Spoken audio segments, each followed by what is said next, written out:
Hello students, कैसे हैं आप लोग। आई होप आप लोग अच्छे होंगे और आप लोगों की पढ़ाई बहुत अच्छी चल रही होगी क्योंकि आप लोगों के एग्ज़ाम आने वाले हैं। ठीक है, तो काफ़ी दिनों से काफ़ी सारे लोग जो है, काफ़ी सारे बच्चे जो है वो डिमांड कर रहे थे कि आपका पब्लिक एंटरप्राइज का जो है वो यूनिट 1 और यूनिट 2 का लेक्चर जो है वो मैं पोस्ट कर दूँ। तो इसलिए मैंने आपका आज जो है स्टार्ट किया है आपने ये लेक्चर 1 की आपका जो है यूनिट 1 का लेक्चर 1। ठीक है, तो सबसे पहले हम बात करेंगे आपका कंसेप्ट ऑफ पब्लिक एंटरप्राइजेस का। ठीक है, एक्चुअली पब्लिक एंटरप्राइज आपके होते क्या हैं।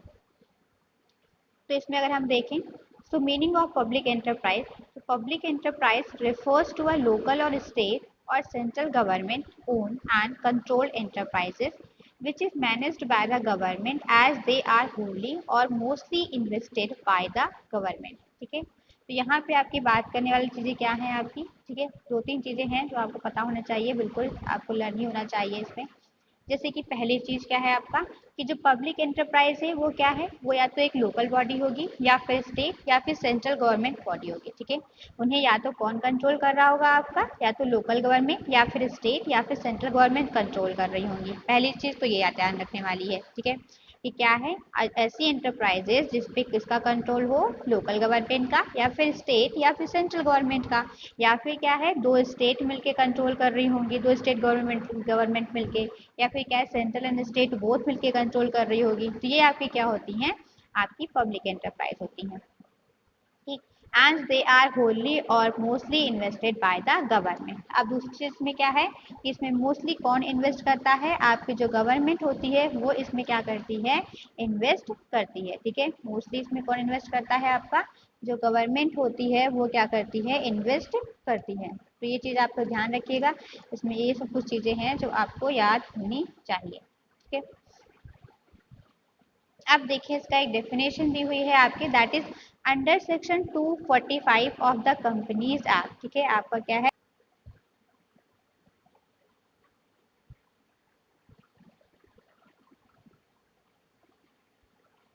ओके तो हम बात करते हैं under section 245 of the companies act 2013। ठीक है, किसकी बात करते हैं, आपका 245 का जो आपका सेक्शन है। ठीक है, ये आपको ध्यान रखना है कि आपका जो है जो कंपनीज एक्ट है दैट इज 2013, उसका जो सेक्शन दैट इज 245, तो पब्लिक एंटरप्राइज को किस में डिफाइन किया गया है, सेक्शन 245 में। ठीक है, ये आपको याद रखना है। फिर हम बात करते हैं कि क्या है इसका, ये क्या कह रहा है ये सेक्शन आपका, that is government company is a company in which at least 51% of the share capital is invested by the central government or any state government or partially by the central government and partially by the one और more state government. ठीक है, तो अभी मैंने बोला क्या बोला कि आपका जो एक्ट है दैट इज 2013। ठीक है, उसमें एक सेक्शन दिया हुआ है 2 सबसेक्शन 45, उसमें बताया गया है गवर्नमेंट कंपनी को डिफाइन किया गया है। तो ये आप याद रखिएगा, गवर्नमेंट कंपनी को किस सेक्शन में डिफाइन किया गया है, 2 एंड सबसेक्शन 45। ठीक है, और ये क्या कह रहा है, तो ये बोल रहा है कि गवर्नमेंट कंपनी वो कंपनी होती हैं जिनमें कम से कम कितना, 51%। ठीक है, कम से कम कितना है आपका 51% जो शेयर कैपिटल है उसको किसने होल्ड कर रखा होगा, सेंट्रल गवर्नमेंट ने। ठीक है, किसने होल्ड कर रखा होगा, आपका सेंट्रल गवर्नमेंट ने या फिर स्टेट गवर्नमेंट ने। ठीक है, या फिर क्या है थोड़ा सा किसने होल्ड कर रखा होगा, स्टेट गवर्नमेंट ने और थोड़ा सा सेंट्रल गवर्नमेंट ने। ठीक है, या फिर क्या है एक या एक से ज़्यादा स्टेट गवर्नमेंट ने क्या कर रखा होगा, शेयर 51% शेयर होल्डर्स को होल्ड कर रखा होगा। तो ऐसी कंपनी को क्या बोलेंगे, आपकी गवर्नमेंट कंपनी बोलेंगे। ठीक है, and the primary purpose of a public enterprise is social welfare. ठीक है, तो याद रखिएगा कि जो प्राइमरी पर्पज है पब्लिक एंटरप्राइज का वो क्या है, सोशल वेलफेयर। ओके, चलो अब वापस से देखते हैं जो हम लोगों ने मीनिंग पढ़ी थी, इसमें क्या क्या इंपॉर्टेंट चीज़ें हैं जो आपको ध्यान रखनी है इसकी मीनिंग के बारे में। तो पहली चीज़ कि इस पे क्या होगा आपका कि पब्लिक एंटरप्राइज कौन से एंटरप्राइज होती हैं, ऐसे एंटरप्राइज जिसको कौन मैनेज और कौन कंट्रोल करता है, आपकी सेंट्रल गवर्नमेंट या फिर स्टेट गवर्नमेंट या फिर लोकल गवर्नमेंट। ये आपको याद रखना है। दूसरी चीज़ आपको याद रखनी है कि जो कंपनीज एक्ट 2013 है उसका जो सेक्शन है दैट इज 2 एंड सबसेक्शन 45। ठीक है, तो आपकी जो गवर्नमेंट कंपनीज हैं उसको किसके अंडर डिफाइन किया गया है, सेक्शन 2 एंड सबसेक्शन 45 में। ठीक, अब दूसरी बात करते हैं इसकी कि इसकी होल्डिंग किसके पास होनी चाहिए। तो इसको क्या है, इसमें एटलीस्ट 51% तक जो है या तो सेंट्रल गवर्नमेंट या फिर स्टेट गवर्नमेंट या फिर दोनों मिल करके उसको होल्ड करने चाहिए। ठीक, ये याद रखिएगा पब्लिक एंटरप्राइज के बारे में। और दूसरी जो चीज़ है वो याद रखने वाली क्या है, दैट इज सोशल वेलफेयर, कि जो आपकी पब्लिक एंटरप्राइज है वो क्या करती है, वो सोशल वेलफेयर के लिए काम करती है। ठीक है, तो ये 3-4 चीज़ें आपकी इंपॉर्टेंट हैं जो आपको क्या होनी चाहिए, पता लर्न होनी चाहिए, याद होनी चाहिए, किसके बारे में, पब्लिक एंटरप्राइज के बारे में। Okay, so according to A.H. Hansen, public enterprise means state own and operating industrial agriculture finance and commercial enterprises है। ठीक है, तो अकॉर्डिंग टू A.H. हैंसन की अगर हम बात करें आपका, तो क्या है, जो पब्लिक एंटरप्राइज है उनका मतलब क्या होता है कि वो स्टेट ओन है। ठीक है, उसको किसने ओन कर रखा है, that is state own and operating industrial हो सकती हैं, एग्रीकल्चर हो सकता है, फाइनेंशियल हो सकती हैं और कमर्शियल एंटरप्राइज हो सकती हैं। ठीक है, तो ये टाइप की आपकी जो एंटरप्राइजेज हैं वो आपकी पब्लिक एंटरप्राइजेस हो सकती हैं। ठीक है, कैसे होनी चाहिए, स्टेट होनी चाहिए, ऑपरेटिंग इंडस्ट्रियल होनी चाहिए और एग्रीकल्चर हो सकती हैं या फिर फाइनेंशियल या फिर कमर्शियल एंटरप्राइजेस आपकी क्या है, पब्लिक एंटरप्राइजेस हो सकती हैं। ओके, चलो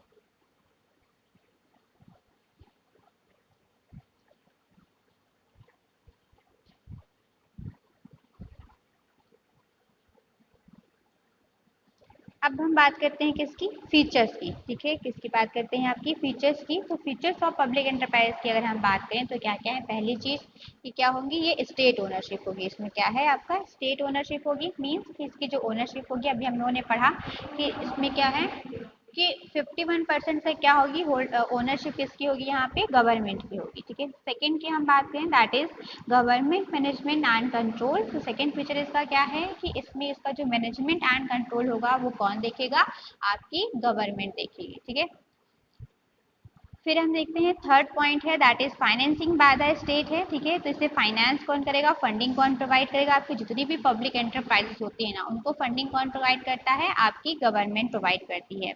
फोर्थ पॉइंट है इसका, दैट इज फाइनेंशियल ऑटोनॉमी, है ना। तो ये जो पॉइंट है आपका फाइनेंशियल ऑटोनॉमी, इसका मतलब क्या होता है, वैसे तो आपका क्या है कि 51% तक जो है वो होल्डिंग किसके पास होती है, सेंट्रल गवर्नमेंट के पास होती है। फंडिंग कौन प्रोवाइड करता है, सेंट्रल गवर्नमेंट प्रोवाइड करती है। लेकिन एक चीज जो है जो कि इनका क्या है, फाइनेंशियल ऑटोनॉमी, दैट इज कि वो क्या है कि वो जो है अपनी जो डेली रूटीन होता है, जो उनका डेली के ऑपरेटिंग एक्सपेंसेस होते हैं ना, वो क्या करते हैं, खुद से मैनेज करते हैं, मतलब खुद के अपने शेयर्स को इशू करके देन वो क्या करते हैं, उन्हें उससे अपना कैपिटल रेज करके और अपनी जो ऑपरेटिंग वाले एक्सपेंसेस होते हैं, दैट इज वर्किंग कैपिटल की जिसकी हम बात करते हैं, वो खुद मैनेज करते हैं। ठीक है, उसको बोलते हैं आपका, that is financial autonomy. Fifth point हम देखें वो आपका क्या है, सेपरेट स्टैट्यूटरी यूनिट है। ठीक है, ये क्या होती है आपकी, एक सेपरेट स्टैट्यूटरी यूनिट होती है, अलग से एक यूनिट होती है। दूसरी हम बात करते हैं सिक्स, परमानेंट सक्सेशन है आपका। ये तो हमें पता है, ये तो कॉमन फीचर है कि चाहे वो कि आपका क्या है, जो कंपनी है, पब्लिक एंटरप्राइज है, वो परमानेंट सक्सेशन होती हैं। हम लोग ये अज्यूम करके चलते हैं कि वो क्या है, वो लाइफ टाइम चलती ही रहेंगी, कभी बंद नहीं होने वाली हैं। ठीक है, ये क्या होता है, एक अजम्पशन होता है।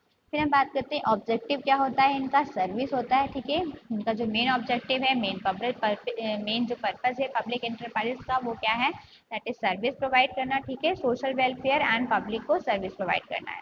एट पॉइंट जो हमारा है फीचर्स में, वो क्या है, वो है पब्लिक अकाउंटेबिलिटी। ठीक है, तो हम अगर अकाउंटेबिलिटी की बात करें, जिसको हम लोगों ने फोर्थ यूनिट में डिस्कस भी किया था, अकाउंटेबिलिटी का मतलब क्या होता है कि आप आंसरेबल हो। ठीक है, अकाउंटेबिलिटी की बात करें तो वो क्या है हमारा, आंसरेबल होना, मतलब आपने जो भी आपकी जो रिस्पॉन्सिबिलिटीज़ हैं, आपको जो भी रिस्पॉन्सिबिलिटीज़ दी गई हैं, आप उसके कंप्लीट होने के लिए, उसका जो फाइनल आउटकम आएगा ना उस रिस्पॉन्सिबिलिटीज़ को पूरा करने में, उसके लिए आप क्या हो, आप रिस्पॉन्सिबल होगे, आप अकाउंटेबल होगे, आप आंसरेबल होगे। ठीक है, जो भी आपका फाइनल आउटकम आएगा उसके लिए आप कौन अकाउंटेबल होगा, आप अकाउंटेबल होगे, आपको क्या होता है, पब्लिक को आंसर करना पड़ता है। ठीक, 9 देखें, that is concept of monopoly है। तो हाँ भाई, आपके जो पब्लिक एंटरप्राइज है, स्टार्टिंग में जब क्या था कि बहुत सारे सेक्टर्स क्या थे, इन्होंने अपने अंडर में कर रखे थे। ठीक है, जिसपे इनकी क्या थी, मोनोपोली थी। और नेक्स्ट पॉइंट देखते हैं, दैट इज स्टेबिलिटी। ठीक है, तो ये चीज़ है कि इन जो पब्लिक एंटरप्राइजेस हैं वो स्टेबल होती हैं। ठीक, तो ये कुछ आपके फीचर्स थे, है ना, और ये इंपॉर्टेंट फीचर्स है जिन्हें आपको क्या होना चाहिए, पता होना चाहिए।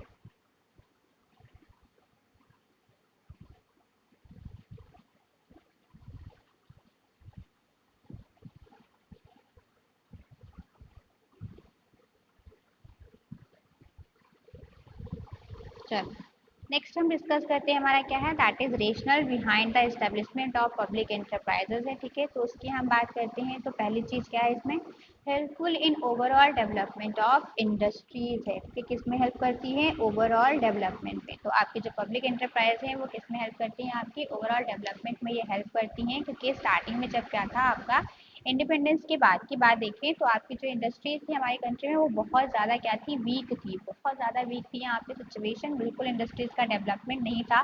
तो फिर बाद में क्या हुआ, गवर्नमेंट ने जो है काफ़ी जगह पे इन्वेस्ट किया और काफ़ी सारी जो है इंडस्ट्रीज को इस्टेब्लिश किया, जिससे क्या हुआ कि उन्होंने ओवरऑल डेवलपमेंट में हेल्प करी। सेकेंड देखिए, that is balanced economic development. ठीक है, तो इनका जो एम होता था वो क्या था कि वो बैलेंस्ड इकोनॉमिक डेवलपमेंट करना चाहते थे।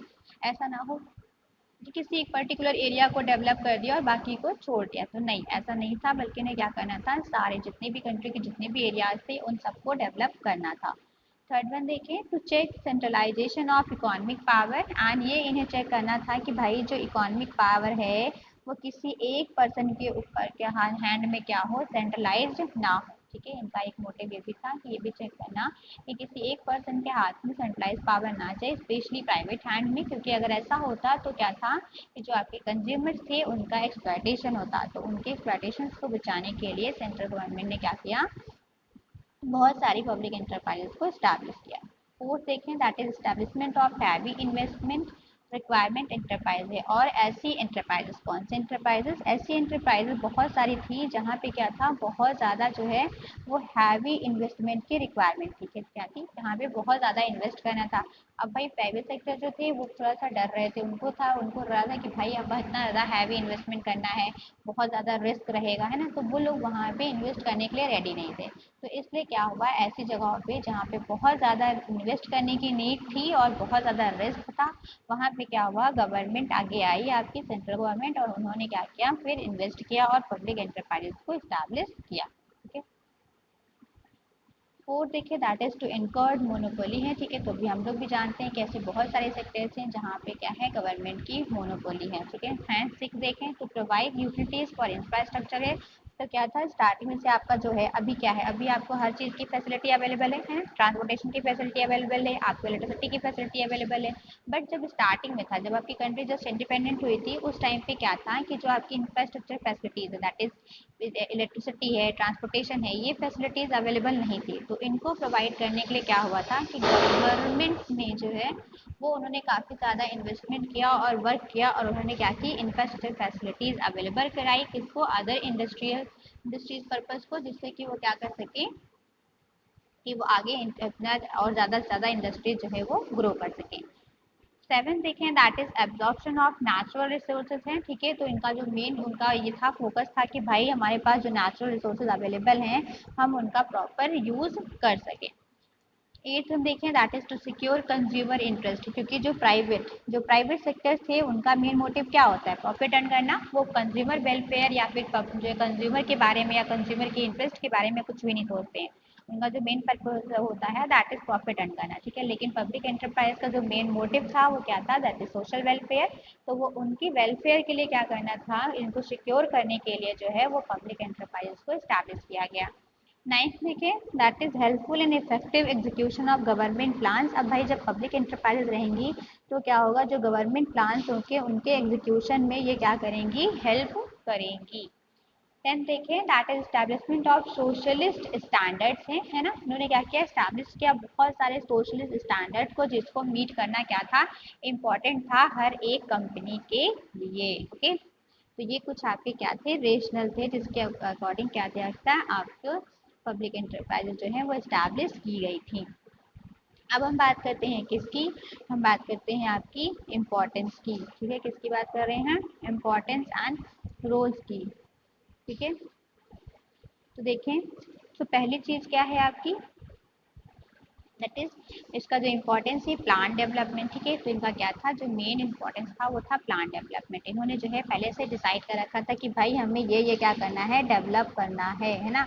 इन्होंने प्रॉपरली उसको क्या किया, एक प्लान बना करके और फिर डेवलपमेंट किया था कि पहले किस चीज़ों को डेवलप करना है, पहले इसे ट्रांसपोर्टेशन डेवलप करना है, इलेक्ट्रिसिटी लेकर के आनी है, पहले इस एरिया में यहाँ पे ये सेटअप करना है। तो ये सारी चीज़ें इनकी क्या थी, प्लान डेवलपमेंट के लिए भाई ह्यूज इन्वेस्टमेंट की नीड थी, जो कि कौन कर सकता था उस टाइम, गवर्नमेंट ही कर सकती थी। सेकेंड देखें दैट इज़ बैलेंस डेवलपमेंट। ठीक है, बैलेंस डेवलपमेंट मीन्स कि आप जितनी कंट्री के जितने भी एरिया हैं आप सबको प्रॉपर एक तरह से एक इक्वल डेवलप करेंगे, किसी को कम या ज़्यादा डेवलप नहीं करेंगे या किसी को कम या ज़्यादा इंपॉर्टेंस नहीं देंगे। सारे जो आपके क्या हैं सेक्टर्स हैं वो आपके लिए इंपॉर्टेंट हैं, सारे जो एरियाज़ हैं वो आपके लिए इंपॉर्टेंट हैं। थर्ड है to accelerate the rate of economic development है। एंड इसके साथ में क्या था कि आपकी जो पब्लिक इंटरप्राइजेस थी वो इकोनॉमिक डेवलपमेंट में भी हेल्प कर रही थी। ठीक है, या फिर क्या था, जो इकोनॉमिक डेवलपमेंट था उसका जो रेट था उसको भी एक्सलरेट करने में ये हेल्प कर रही थी। फिफ्थ पॉइंट देखें दैट इज पब्लिक यूटिलिटीज। तो भाई पब्लिक क्या था, public welfare is public enterprise का मेन मोटिव था। तो ये क्या कर रही थी, पब्लिक यूटिलिटीज़ के लिए भी काम कर रही थी, उनकी जो भी नीड्स थी उनको फुलफिल करने का काम करती थी। And to provide supply of essential goods and services हैं। और दूसरा इनका काम क्या था कि ये जो है जो एसेंशियल गुड्स एंड सर्विसेज थी उनकी सप्लाई को प्रोवाइड करा रही थी, मतलब उनकी प्रॉपर सप्लाई प्रोवाइड करा रही थी किसको, जो है कंज्यूमर्स को, वो भी क्या था, रीजनेबल प्राइस पे। ठीक है, सारी एसेंशियल गुड्स एंड सर्विसेज को प्रोवाइड कराना वो भी क्या था, रीजनेबल प्राइस पे। ठीक है, तो आज के लिए हम लोग इतना ही रखते हैं। ओके, बाकी जो चीज़ें हैं वो हम लोग नेक्स्ट क्लास में डिस्कस करेंगे। आई होप आप लोगों को सारी चीज़ें समझ आई होंगी। अगर इन केस आपको किसी पॉइंट में कोई भी डाउट होता है तो आप पूछ सकते हैं। Okay, thank you.